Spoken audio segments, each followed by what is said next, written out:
Welcome to the Hong Kong On Screen podcast, brought to you by Hong Kong On Screen, a Los Angeles-based non-profit organization promoting films and culture of Hong Kong.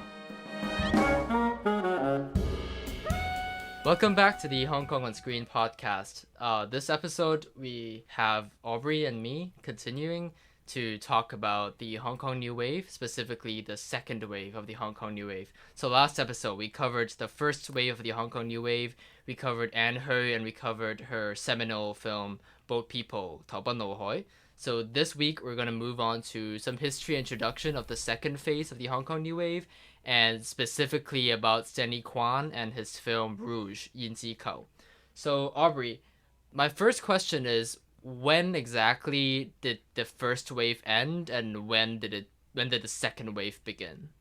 Yeah, so different historians would sometimes, divide these two waves at different years, but all somewhere in mid-1980s. So last time we stopped at 1983.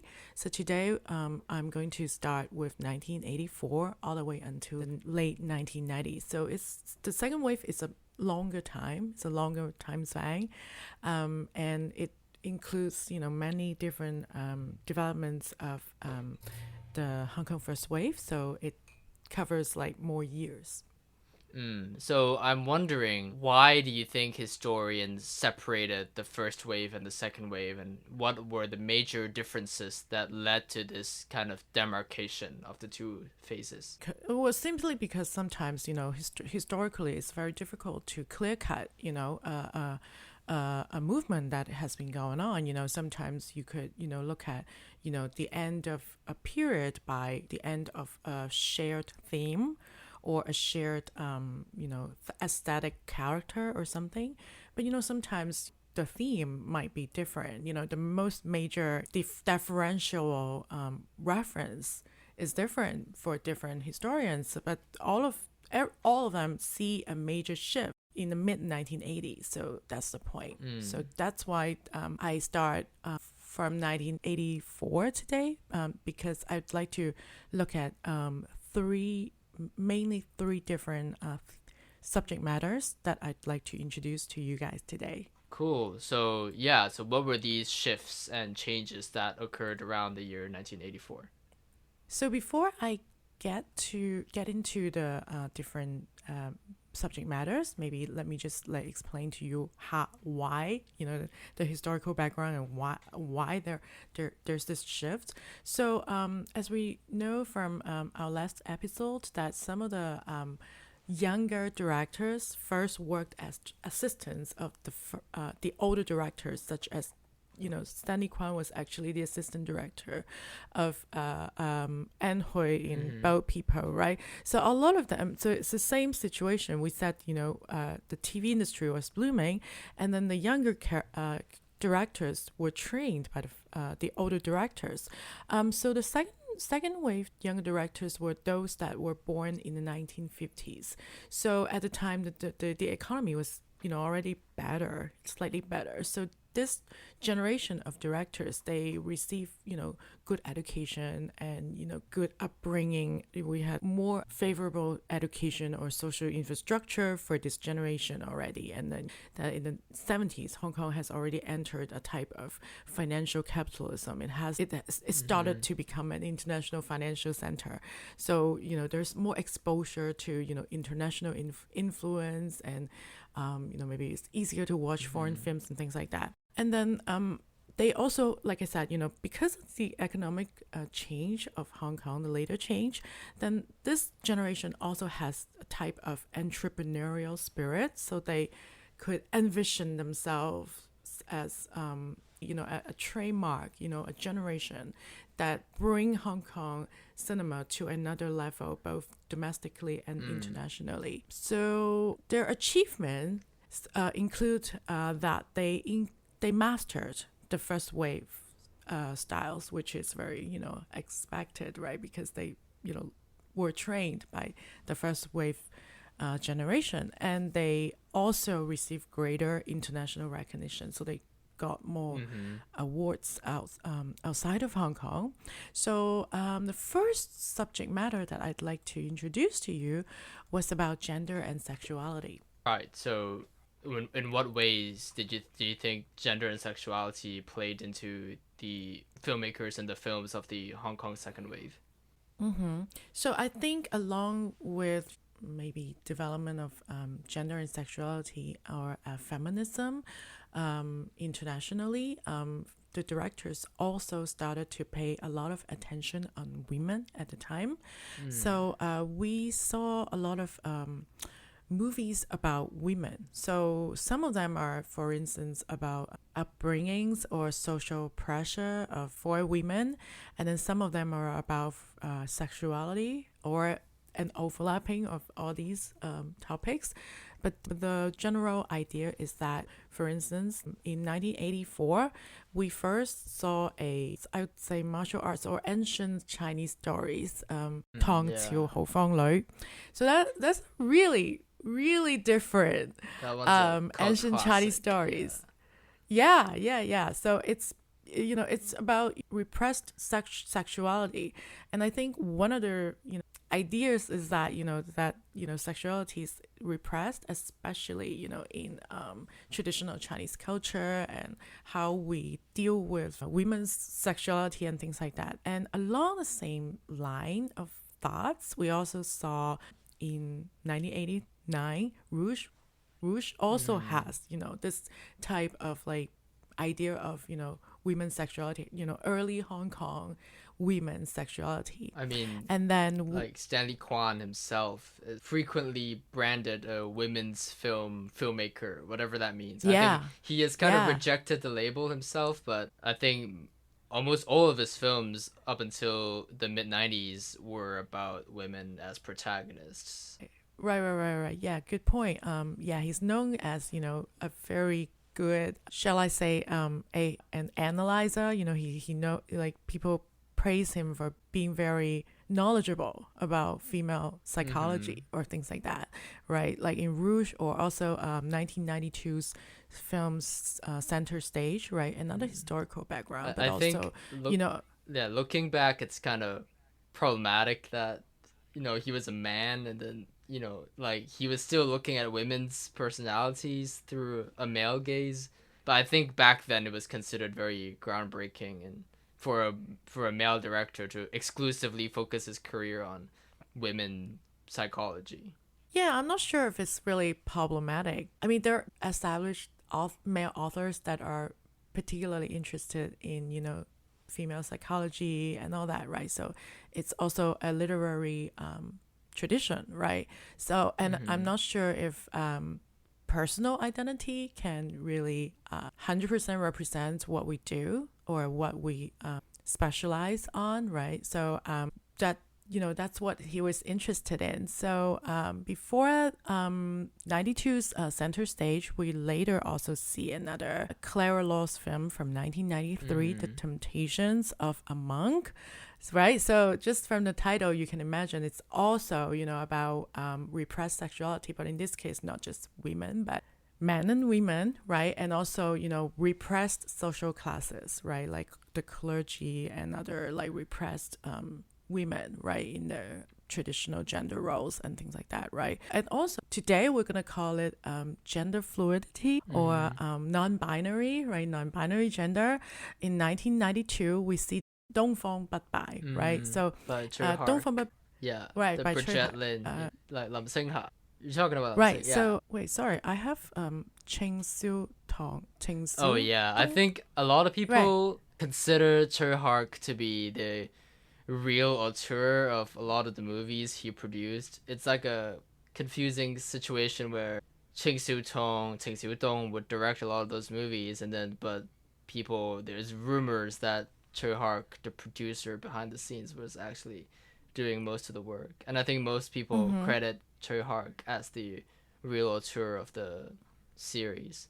The franchise. Yeah, because in beside the 92 film, we also then the next year in 93 we saw The East is Red, sequence of the same character, 东方不败. So 东方不败 is also kind of like a gender ambiguous character. Would you say so? Right? Yeah. Do we actually know? I think it's because in the original, correct me if I'm wrong, in the original novels the character is male, but obviously a female actress, Bridget Lin, plays the character, and she has this kind of androgynous look, so it really makes it ambiguous, and it's just cool. Yeah, so it's very exciting. Yeah, through casting that we develop, this type of like reflection of gender to challenge the traditional idea of gender. And beside that, we also see some other kind of like rebellious or like socially marginal women characters, such as Wonder Woman from 1987. 胭脂雙響炮. Not sure if you've watched that. I've never heard of it. And it features Dudu Chang, Zhang Yuling. So, it's just kind of like a more comedic, a little dizzy and very ballsy. She's not the traditional type, let's put it this way, right? So we got that. And then another similar trend in another film, Love Onto Waste by Stanley Kwan from 1986, Tang. Right? So also, kind of like socially marginalized. Yeah, there's so many, like now that I think about it, like especially in martial arts, you have Michelle Yeoh, Yuan Ziking playing all those female super cop kind of characters, and then you have Heroic Trio by Johnny To, the 東方三俠. Right. Yeah, it's just like there's so many of those strong women warriors kind of characters. Yeah. Mainly dominated by Bridget Lam. Right, like also in the 1992 film New Dragon Gates in 龍門客棧. So she also played sort of a gender ambiguous character. So I'm going to bring it to the next subject matter that I'd like to introduce to you. So the other one is bromance. Yeah, I totally agree, yes. You're talking about like kind of homoeroticism, I assume? Homosociality and homosociality, sometimes homoeroticism. I'm not sure. I'm going to put homoeroticism under the umbrella of gender and sexuality. So for bromance, I actually refer to a kind of like homosocial relationship between men and men. So a lot of them are, like triad brothers. So there are a lot of triad films, such as A Better Tomorrow, directed by John Woo from 1986. And also Bullet in the Head, also by John Woo, 1990. But there are many, like triad films at the time. So this kind of like bromance is also, it's always, portrayed as sort of like a very important fraternal love, even more important than romantic love. There's always like this struggle of, this heterosexual romantic love, and then the homosocial, brotherly love and things like that. And also our beloved Wong Kar-wai's first major film also came out in 1988, and it is also under, this umbrella. It was As Tears Go By.旺角卡門. Yeah, so it's also same traits of plot development, that it's always the struggle between personal development of family and romance, and also this triad background and how men deal with their attachment to their comrades, to their brothers, and things like that. So I guess you could also say that it deals with male psychology with this subject matter. Would you say so? But a particular type of man, not many types, just one socially marginalized type of man, that Hong Kong audiences at the time could relate with. So that's the romance. I was watching A Better Tomorrow, 英雄本色, last week. Actually, I rewatched it last week because it's playing in Hong Kong theaters, and it just became incredibly obvious to me that it's a male romance between like Zhao Yunfat's character and Dick Lung's character. Like in the first scene, Zhao Yunfat gets on the taxi and like he literally kisses Dick Lung with his finger, and I'm like, oh my god. And like throughout what you said about the struggles between like heterosexual domesticity and the bromance, is like, Leslie Cheung's character, he has the girlfriend, but the girlfriend's considered like an annoyance. You gotta get rid of the girlfriend and go back to the bros.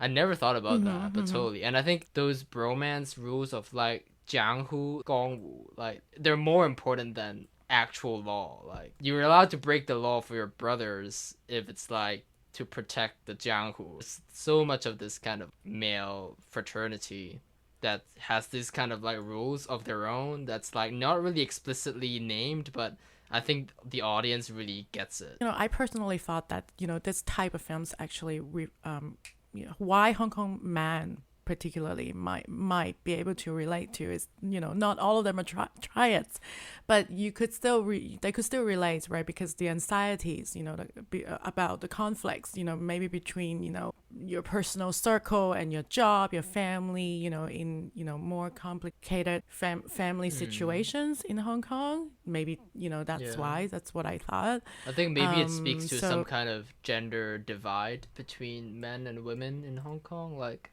men kind of have their own thing going on, and then women are kind of secluded, like closed off in another world. I feel like there isn't a lot of gender understanding in Hong Kong between the two genders. Yeah. Right. Gender understanding or misunderstanding. So both are happening at the same time. Yes. Yeah, you're right. I mean, it's a good observation that a lot of the female characters in this type of movies are very dumb. So there's often only one male anxiety. Female character. Like, they're like sidelined as the annoying girlfriend, or yeah. And they're often given like maternal roles, which is just like I mean, most of these classics are written and directed by men, framed by men from a male perspective. You obviously you have a few female directors, but they are exceptions, and they never really get to make the big commercial blockbusters. They're always relegated to make the art house small films. You get a very male dominated perspective during that era. So beside romance, I kind of like related to this theme, which is another theme that is very close to the idea of family.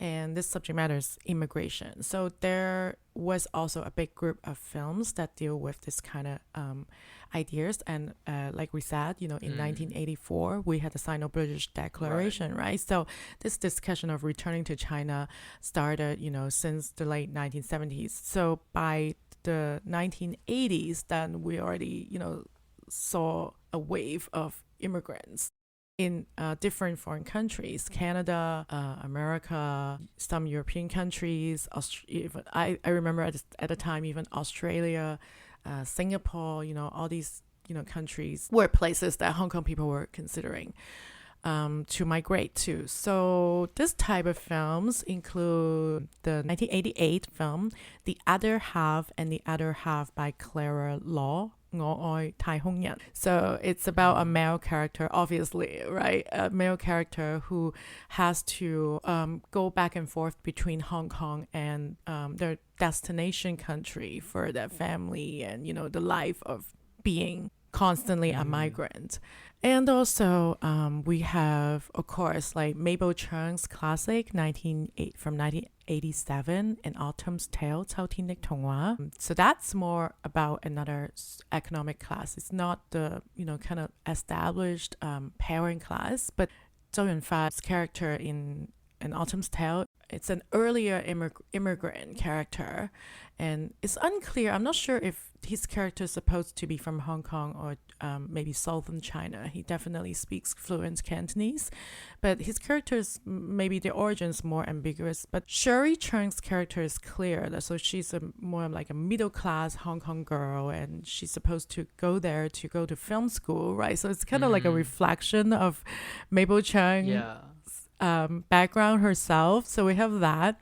And then we also have other types of, more intense films, usually about stories of personal struggles in foreign countries, such as Full Moon in New York by Stanley Kwan from 1989, 人在紐約, and Farewell China by Clara Law, 1990. 愛在別鄉的季節. I feel these two films kind of like were similar to me. I'm not sure, like because both of them cast Maggie Cheung, and also I think Maggie Cheung actually really exiled and matured around this time, with this many second wave characters. And then Full Moon in New York is also about 3 different women, one from Hong Kong, one from China, and then one from Taiwan, and they also meets in New York because at that point, national differences, these differences no longer matter because then you're, also standing against, mainstream American society, right? And they don't really see you as different, at least around that time, right? So then these three women sort of like establish some sort of allegiance, but they also, of course, have their own personal struggle specifically related to that context.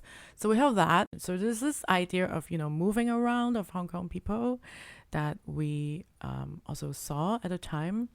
And Crossings, Cheung from Evan Chang from 1992. Also, similar, story about, just the idea of moving. I think Hong Kong as a place of transient place, would you say that? That definitely. That, nobody at first, nobody saw Hong Kong as a destination. It's sort of like an accident to develop Hong Kong as a permanent home for these people. So it's like that, and then after you've established that, then you move to another place to find another home. So I think contrary to popular belief, this kind of anxiety is not just in the art house festival films, but also kind of like in the mainstream blockbusters. Like I was watching Hard Boiled La Sao San Tam, which is one of my favorite movies, and the entire movie is just about whether the protagonist should leave Hong Kong or not. You can see these kind of anxieties even in the mainstream blockbusters. So speaking of change, let's move to Rouge. So Rouge is also about change, but it's a retrospective reflection of change of a female ghost. So I thought that's like a brilliant idea for Stanley Kwan to adopt Lei Bicwa's novel, right? So, also called Rouge Yinzi Kao, to feature this female ghost from the 1920s and 30s. At first, she's a sex worker in the 1920s and 30s Hong Kong sex industry in Sak Tong Zhui. So Yu Fa, right? Played by Anita Mui. She's this amorous young girl. Like she's not supposed to be old. She's supposed to be like early 20s. She was actually cast older than the character. Yeah. And but it doesn't matter because her acting still relates this idea that she's young in the story and she's supposed to have died young. This is already this idea of feeling sorry for a woman like her. She tells her story of being sold as a little girl when she's a child to the brothel, and then she has to like go through this childhood of being trained to be kind of like a courtesan and then sex worker later, right? And then she has of course met her soulmate, I guess, Sabi Siu. I would say soulmate or the love of her life, right? So he's not her first man, but he is the man, right? So there's this amorous of a young woman still looking for love and a good future, and then of course then what happens is they can't make it, so they decide to kill themselves, and then she dies and he doesn't. So eventually after 50 years of waiting in hell, then she comes back, and then Hong Kong has all changed, right? And this 50 years is so obvious that it's about after 50 years, supposedly, right? I after mean, 50 they years. literally used the phrase in the movie, which, for audiences that don't know, is like a very famous phrase that Deng Xiaoping used to promise that there wouldn't be any changes in Hong Kong society for 50 years. Obviously, that was a fake promise, but, which is literally in the movie, is a very famous quote that directly references this 50-year promise. That's why I thought this is such an ingenious idea for Stanley Kwan to adopt that, but also to talk about Hong Kong with a horror film, it's a horror romance, right? This question, right, of whether is it really possible that after 50 years you could still see the place as the same. Do people still recognize you, and do you still recognize the place, and is the love still there? And obviously it's a tragic story. Nothing is there anymore. WCO doesn't know that she's coming back, and he doesn't recognize her. I mean, eventually he recognizes her, but he's like in shock, right? How can you possibly still remember this promise of the 50 years of one country, two system? Or I mean, it's just such a joke, right? So if you remember in the ending of the film, right? He's in shock. This dirty old man already. Later he has lost all of his money, and then so it's kind of like very allegorical about the trajectory of Hong Kong.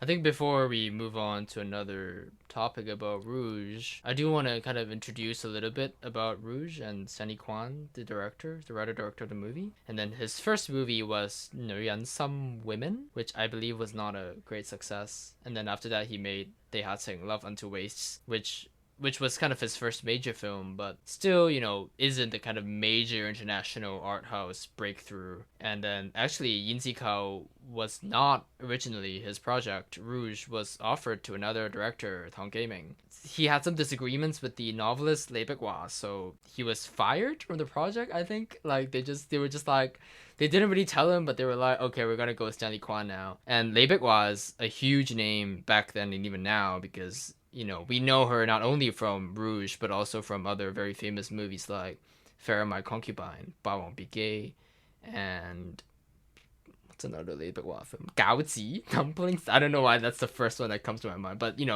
she's a very famous author, written a lot of famous novels that turned into famous films. So she had a bit of influence too. So Stanley Kwan was hired to do this project. And then it was very early decided that Anita Mui had to play Yu Fa, the protagonist, and then she decided that Leslie Cheung had to play Sub Yixiu, her lover. Interestingly, this movie was actually produced by Jackie Chan Sing-long. Back then, Jackie Chan apparently had some vested interest in producing art house movies, and then he produced this movie, and then obviously there was a lot of conflict between him and Stanley Kwan in the editing room. He really wanted to make the film more exciting. And then some fights and disagreements in the editing room that were eventually resolved by 6 nominations at the Golden Horse Awards in Taiwan, and then Rouge won 3, including Best Actress for Anita Mui. So that was Stanley Kwan's first international success, I guess Taiwan's international. His next film, 人在紐約, was not a great success, but still won Best Picture at the Golden Horse Awards. And then his next film, Yunling Center Stage, was the breakthrough I guess everyone's been waiting for. Berlin Film Festival, Best Actress, huge deal at the time, even nowadays. And then after that, 紅玫瑰白玫瑰, 藍魚, these great international art house films that, he was regularly in competition in Venice and Berlin and Cannes. So yeah, I think nowadays he's kind of stopped making movies. Like a lot of directors of his generation, he couldn't really make the successful transition to the Chinese market. But Rouge remains totally a classic. Moving on to another topic of Rouge is, like, watching it this time, I was struck by how quick their love and their romance blossomed. It was like, I thought they already knew each other in the beginning, but no, actually they just met in the first scene, and then like 10 minutes later, they're already like, we're going to be together for life, there's no one else. So it's kind of wild. But I guess that's kind of like it's sex positive. I don't know. Like, yeah. It's sex positive, but it's a good point that you're saying about, this bravery of women, of Hong Kong women, that, when you want something, you go for it. If this is the guy that you want, and then you're in such a desperate situation, right? That she has no hope, for instance, to marry into a good family, right? Because of Hong Kong society's conservatism, right? So this also reflects some sort of anxieties about Hong Kong women. I think that we're kind of like in the gap between intensely traditional background, but also modern cosmopolitanism of Hong Kong. So in a way, you're dealing with something extremely traditional at home, and then you have this like crazy, international economic development outside, and you have to worry about your work and your future and all that. So it's a very desperate situation, right? So what does Yu Fa decide, right? She's like, okay, I'm ballsy. I'm just gonna go for it. Let's kill ourselves, right? And she goes for it, and she actually takes double doses of the poison, right? And she dies, right? So think about it. So I feel Stanley Kwan is totally saying that women are able to do a lot of things, like physically and emotionally. They are more there than the man. Yeah, and that's solely contrasted by the character of Sabi-Siu, her lover, who is this weak, like pathetic man who's like, not macho at all. Like, she is the strong one and dominant one in the relationship. She's the one who's like leading him on. And that's totally just refreshing even nowadays. And also super progressive is how I was watching like a recent Hong Kong movie from last year. It's called Madalena. And in that movie, they were like slut shaming sex workers like in 2021. And like this 1988 movie is not slut shaming sex workers at all and making a totally valid occupation, and that's just crazy progressive. I think it's crazy to imagine a movie like that made in Hong Kong. Like, I forgot to mention this, but Stanley Kwan was the first major director in the Chinese language world to come out as gay in 1996 in his documentary Yang and Yin, Gender in Chinese Cinema. So maybe that kind of made him like, have some more credibility towards depicting women and marginalized groups in society so sensitively. I think that's definitely I definitely see him as a figure that contributes a lot to the subversion of gender and sexuality in Hong Kong. He always has a special place in my heart. Like, going back to the politics of the movie, I think one of my favorite things in the movie that I noticed this time was when Yu Fa comes back to Hong Kong 50 years later.